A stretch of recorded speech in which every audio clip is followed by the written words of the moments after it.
2018년 11월 이후 2년 동안 행방이 묘연했던 조성길 전추 이탈리아 북한 대사 대리가 지난해 7월 한국으로 망명한 사실이 최근 확인됐습니다. 서해상에서 발생한 북한군에 의한 우리 공무원 피격 사건과 조성길 전 대사 대리의 망명 소식, 앞으로 남북 관계에 미칠 파장에 관심이 모아지고 있습니다. 조성열 국가안보전략연구원 자문연구위원 자리에 함께했습니다. 어서 오십시오. 예, 안녕하세요. 네, 조성길 전추 이탈리아 북한 대사 대리, 당초 제3국행을 택할 것이다. 이런 얘기들이 많이 나왔었는데 결국에 한국으로 들어온 사실이 확인됐습니다. 여러 가지 분석들이 나오고 있는데 위원님께서는 망명 배경을 어떻게 보고 계세요? 예, 지금 본인이 이제 명확하게 밝히고 있지 않고 주로 이제 부인 이모 씨를 통해서 나오기 때문에 정확한 내용은 밝히지 않았습니다만은 아마도 내부적으로 그러니까 2018년 11월 20일자로 평양으로 돌아오라는 명령을 받고 며칠 전에 이제 이탈을 했습니다. 네. 그리고 프랑스나 그 외에 이제 스위스 이런 나라를 돌아다니면서 망명을 타진한 걸로 보았을 때 처음부터 한국행을 생각한 것 같지는 않고요. 아마 이제 실적 부진이나 아니면은 이제 본인이 지금 우리가 알려지지 않은 어떤 비리가 있을 수도 있습니다. 아마 이런 문제에 대한 두려움 때문에 바로 이제 평양 가기를 이제 꺼려하고 아마 유럽에 잔류하기 위해서 아마 망명을 이제 시도했던 걸로 보입니다. 네, 2016년입니다. 당시 영국 주재 북한 대사관 공사로 있던 태영호 의원, 현재 국민의힘 태영호 의원이 망명을 했을 때 그때와 비교를 해보면 말이죠. 한국 망명이 당시에 공식 발표된 지 한 사흘 정도가 지난 뒤에 북한에서는 범죄자라면서 아주 강한 비난 메시지를 냈었잖아요. 그런데 이번에는 조금 잠잠한 것 같은데 이건 어떻게 보고 예, 있습니까? 그러니까 태영호 의원 같은 경우는 이제 본인이 네. 전 가족이 이제 같이 있었고 또 강한 의지를 가지고 망명을 한 겁니다. 그러니까 다시 말하면은 한국행을 위해서 본인이 망명을 선택했기 때문에 북한으로서는 이제 범죄자라든지 인간 쓰레기 이런 식으로 비난을 했던 거고요. 조성길 같은 경우는 이제 처음부터 한국행을 선택했다기보다는 미국이나 프랑스 망명을 시도하다가 여의치 않자 결국은 이제 한국을 선택한 겁니다. 그렇기 때문에 북한으로서는 조금 이제 태영호 의원의 경우와 좀 달리 보는 것 같습니다. 그 다음에 태영호 의원 같은 경우는 역대 망명한 외교관 중에서 가장 고위급입니다. 네.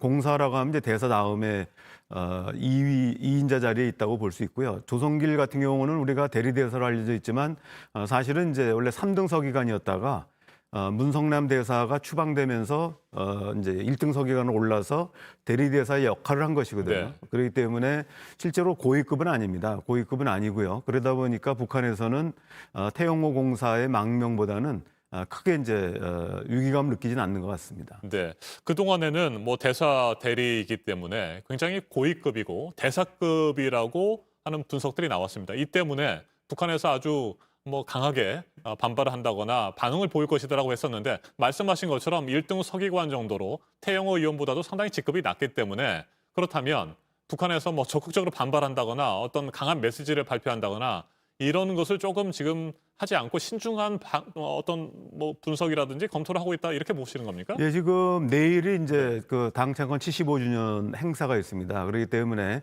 우리가 며칠 전부터 공개가 됐지만 북한으로서는 이른바 그 정주년, 그러니까 꺾어지는 해인 75주년 행사가 있기 때문에 아마 당분간은 이제 반응을 보이지 않을 거라고 봅니다. 그리고 지금 내부적인 이제 문제들, 수해 극복이라든지 코로나 문제 이런 걸로 정신이 없기 때문에 새롭게 문제를 제기하고 또 만약에 이것을 문제 제기할 경우는 남북 관계에서 또 새로운 어떤 그 갈등 요인이 발생할 수 있습니다. 그렇기 때문에 최대한도로 북한에서는 사태 추이를 보고 특히 이제 조 대리대사하고 또 부인 이모 씨에는 이제 이견이 지금 드러나고 있는 상태이기 때문에 진행 사항을 좀 더 보면서 대응하지 않을까 생각합니다. 네. 지난달 20일 서해상에서 발생한 북한군에 의한 우리 공무원의 피격 사건. 지금도 명확하게 진상 규명이 이루어지지 않은 상태고요. 북한에서는 공동조사에 응하라는 우리의 요구를 받아들이지 않고 있습니다. 이 사건과 조성길 대사 대리의 한국 망명 사실과 어느 정도의 연관이라든지 이런 서로 영향을 주고받는 것들도 좀 있을까요? 제가 볼 때는 어업 지도사 피격 사망 사건 네. 같은 경우는 이제 우발적인 사건이고 그리고 또 김정은 위원장이 전통문을 통해서 공개 사과를 한 상황이기 때문에 북한이 더 이상 이 문제를 이제 응할 가능성은 없고요. 또 추가 반응 나올 가기는 굉장히 어려울 것 같습니다.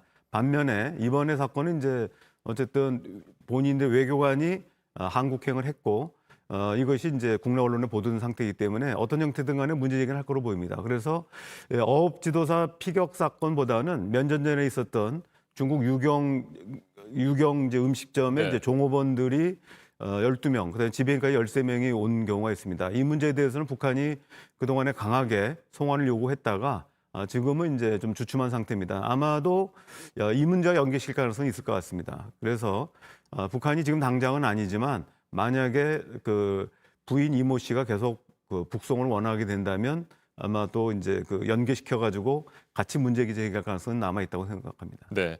내일은 북한 노동당 창건 75주년 기념일입니다. 5년, 10년 이렇게 꺾이는 해, 이걸 뭐 정주년이라고 하잖아요. 이럴 네, 때마다 그렇습니다. 굉장히 중요한 대외 메시지를 내기도 하는데 내일 어떤 메시지를 낼 것으로 예상하세요? 지금 북한으로서는 지난번 7월 10일 김여정 당 제1부부장이 밝힌 내용을 보면은 미국이 북한을 건드리지 않는다면은 뭐 별일 없이 넘어갈 것이라는 얘기를 한 바가 있습니다. 그렇기 때문에 일각에서 얘기하는 뭐 SLBM이라든지 그 다음에 ICBM을 뭐 직접 시험 발사하거나 이런 일은 없을 거로 보입니다. 특히 ICBM 같은 경우는 시험 발사를 하기 위해서는 한 일주일 전부터 연료 주입이 포착되기 때문에 그런 상황은 없을 것 같고요. 다만 이제 북한이 미림 비행장에서 준비하는 상황을 보면은 이동 발사대를 통해서 ICBM을 이제 그 무력 시위할 가능성이 있을 것 같습니다. 그러니까 열병식에 참여해서 자신들의 핵 무장 능력을 이제 과신하되 직접적인 위협보다는